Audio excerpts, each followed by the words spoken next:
Chapter 13. Birth of an Era of Revolutions.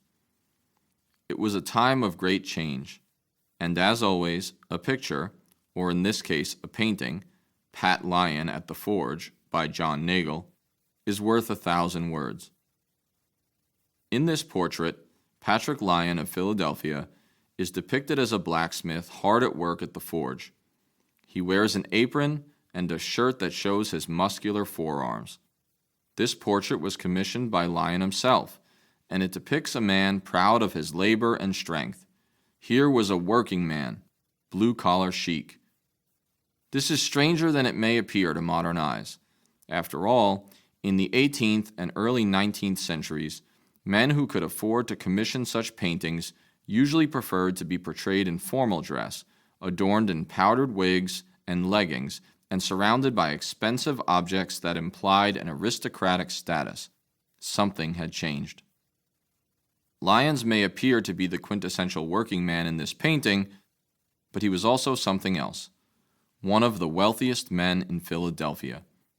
He was a leading businessman, an inventor, and long before, a blacksmith. Pat Lyon possessed more than the requisite means to commission the ubiquitous aristocratic portrait, yet instead chose to be represented as a simple yet proud blacksmith. In contrast with his aristocratic peers and forebears, Lyon explicitly told the artist, John Nagel, 1796 to 1865, that he did not wish to be represented as what I am not, a gentleman. There was something profound afoot in American society in the 3 decades following the War of 1812, a veritable revolution of revolutions, massive changes in economics, politics, and society. Nagel's portrait of Pat Lyon, in many respects, depicts them all.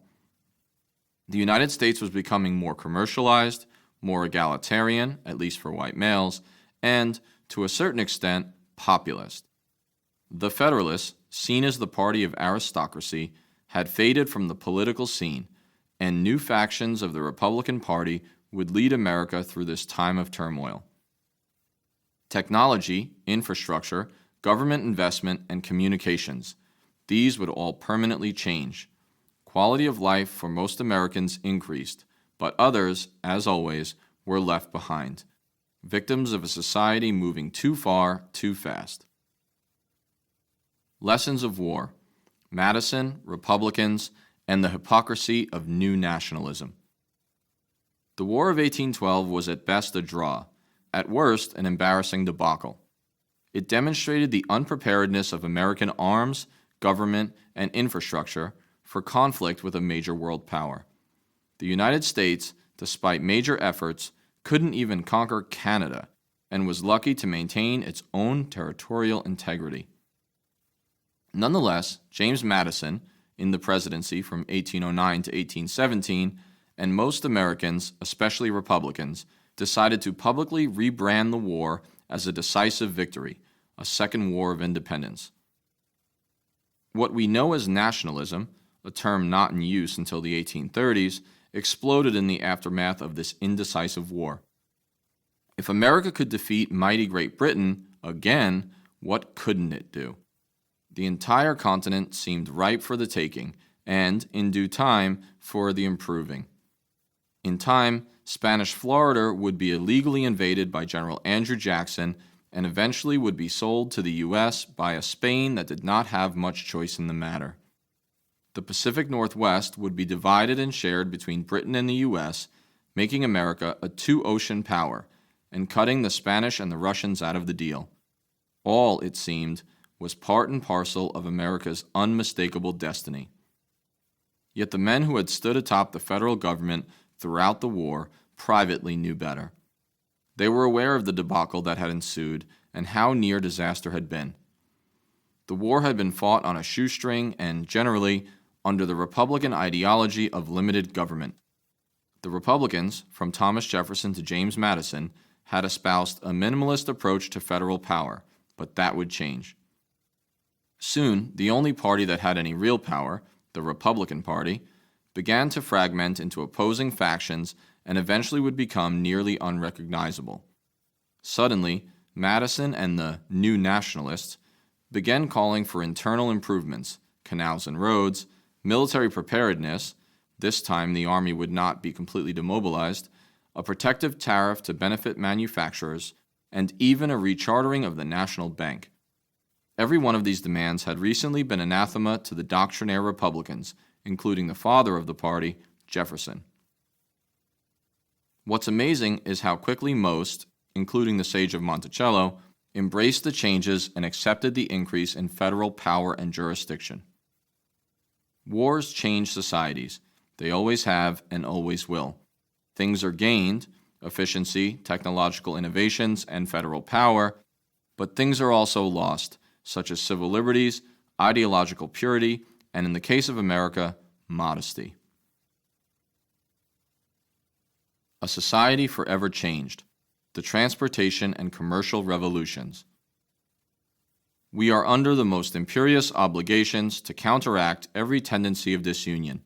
Let us, then, bind the Republic together with a perfect system of roads and canals. Let us conquer space. Congressman John C. Calhoun of South Carolina. It is ironic how many modern conservatives tend to blame government action for all problems and extol the virtue of private entrepreneurship and innovation. How rarely are those two sections of society so discrete? The transportation and commercial revolutions that unfolded in 19th century America did forever alter, usually for the better, life in these United States. Commodity costs dropped, travel became affordable, information proliferated, and living standards rose. This, under the 16 years of Madison's and Monroe's administrations, was possible only through the combination of Republican governmental investment and prioritization of private innovation. The once laissez-faire Republicans ever so quickly pivoted from small government to the funding and application of technological inventions in cooperation with the private sector. This was a team effort, and it forever altered life in America. Nearly everyone was affected by the proliferation of steamboats, canals, roads, and technological advances. Everyone, even Native Americans, became more tied to the commercial economy. Fewer farmers were needed, and other occupations and professions opened up. There were now both more wage laborers and more commercial entrepreneurs. This meant that property ownership, once the signal indicator of wealth and status, became less influential in economic and political life. It wasn't long before most states eliminated property qualifications for voting. A prime example of innovation, government investment, and societal change unfolded in New York. In the 1820s, after years of work, the Erie Canal was completed. Running 363 miles from the Hudson River to Lake Erie, the 40-foot wide canal connected the farms of the Great Lakes and Midwest with the trading port of New York City. Almost overnight, the population of that city and of western New York State exploded. New York became, forever, the singular commercial hub of the United States. Local farmers and merchants were now plugged into a nationwide and international economy. As the historian Daniel Walker Howe noted, New York had redrawn the economic map of the United States and placed itself at the center. The commercial and transportation revolutions set off a communications revolution that sped up time and the flow of information. Mail traveled exponentially more quickly, and so did newspapers, the primary items of mail in those days. The number and diversity of papers expanded, bringing politics and international affairs into the daily lives of more and more Americans. But there was, undoubtedly, a dark side to this information propagation. Most newspapers in this era were little more than organs of particular political parties or factions, rather than objective news sources.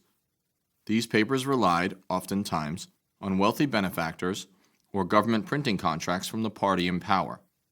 The next time someone complains about the unprecedented partisanship and corporate influence on today's media space, remind them of this era of the market revolution, the period of intense economic and communication revolutions in the years following 1815. Winners and losers, the uneven effects of the market revolution. And if we look to the condition of individuals, what a proud spectacle does it exhibit. On whom has oppression fallen in any quarter of our Union? Who has been deprived of any right of person or property? President James Madison. The crazy part is Madison probably meant it. As the chief executive waxed eloquently on the triumphs of technology and his own administration in the above quote, he seemed truly and honestly unaware of how obtuse a statement this was in the second decade of the 19th century.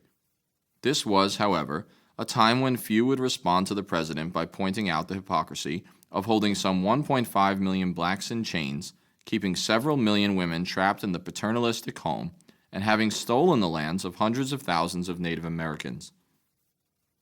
Such was the spirit of the times that a Republican, such as President Madison, would scoff at such critiques. After all, those folks didn't count in his visions of democratic utopia. And so, left behind in this great rising market tide were natives, blacks, many women, and some impoverished white workers. Native Americans, once again, can be seen as some of the great losers in the market revolution era. More roads, more canals, and quicker transportation meant, simply, more white settlers expropriating their tribal lands even faster. The technology and transportation were not for them. In some cases, even natives living beyond the borders of the United States were affected by American triumphalism. The hero of the War of 1812, Andrew Jackson, had during the conflict seized lands from the Creek Indians, even those who had fought on his side. This opened Alabama and Mississippi for immediate settlement. Only this wasn't enough. In 1818, President James Monroe sent him on a punitive expedition, with unclear orders, into Spanish Florida to punish natives and allied runaway slaves who had exploited the international border to raid American settlements. The weakened Spanish Empire was powerless to stop him. Jackson's main opponent was a breakaway sect of Creeks who had moved south and intermixed with runaway slaves and marooned blacks to form the famous Seminole tribe. Jackson burned settlements, chased the warriors south, seized some Spanish forts without a fight, and then refused to leave. He even arrested and executed 2 British traders as spies in contravention of international law and caused a diplomatic scandal. Eventually, of course, the Spanish ceded the Floridas to the U.S., and native power was forever broken in the Old Southwest, the present states of Alabama, Mississippi, and Louisiana. Enslaved black people fed the new market economy. They rarely benefited from it. Contrary to popular conception, Eli Whitney's invention of the cotton gin, short for engine, did not lessen the burden of enslaved pickers, but instead increased their expected yield and workload. Now that the seeds could be separated from raw cotton more quickly, the cotton demand exploded.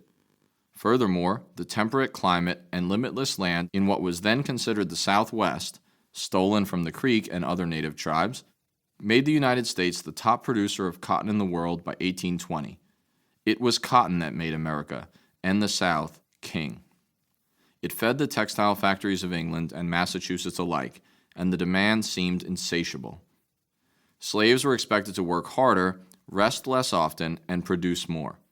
Worse still, the massive migration southward and westward, one of the most significant in American history, of farmers and planters from Virginia, Maryland, and the Carolinas to Alabama and Mississippi also meant the concurrent shift of slaves. With Virginia tobacco less profitable, Chesapeake planters had less need for their slaves. Thus, over the preceding decades and up until the Civil War, men from the Upper South sold slaves, broke up their families, and fed the Alabama fever, as it was known. The black experience of forced migration and family separation cannot be detached from the triumphs of the market revolution. I went in among the young girls at the Lowell Mills in Massachusetts. Not one expressed herself as tired of her employment or oppressed with work. All looked healthy, and I could not help observing that they kept the prettiest inside. Here were thousands enjoying all the blessings of freedom with the prospect before them of future comfort and respectability. Colonel and Congressman Davy Crockett on visiting the Lowell Mills textile plants. Crockett, the veritable king of the wild frontier, was right about one thing in the quote above. In Lowell, Massachusetts, and other urban, usually northern, settings, women were, increasingly, leaving the home and entering the workplace. What is interesting and instructive is the language this frontiersman used to describe the toiling women. They were, he said, free. This seems an odd way for a man of the wilderness, of the vast, hardy western frontier, to describe the life of dirty, cramped factory workers held to a rigorous dictatorship of the clock. In the era of market and transportation revolutions, there was indeed now more economic opportunity, but there was also a greater disparity between rich and poor. Sound familiar? For all the talk in this era of self-made men, most white males still toiled as small farmers or wage laborers. Only a tiny fraction accumulated immense wealth. Some small farmers, often those who found themselves unluckily located away from the roads and canals, saw their business dwindle as the revolutions of commerce, transportation, and economics literally passed them by. Many parts of New England and upstate New York became littered with ghost towns and abandoned farms. Many merchants and artisans went bankrupt, unable to deal with the competition of goods shipped in from afar. There was also, some felt, a loss of independence, community, and fulfillment produced by the market shift. Jefferson's utopian dream of small independent farmers from the Atlantic to the Pacific simply hadn't panned out, as Jefferson woefully acknowledged late in his life. This, as we will see later, led to an explosion of religious, social, and temperance revivals, attempts to reconnect a world on the move with the cherished values of the old way.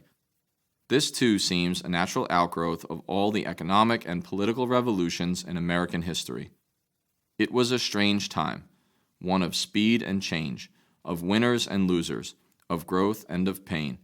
It was the time of Pat Lyon, the rich man who had himself painted as a blacksmith, and of dislocated slaves pushed ever harder in the cotton fields. This was the era of a rising tide of wealth, but also of child labor and the crowded women at the Lowell mills. What's certain is that the economic, political, and societal revolutions of 1815 to 1845 cannot be studied in isolation. This was an era of revolutions that interacted to forever change antebellum American society. Some prospered as others withered, but all were affected in kind.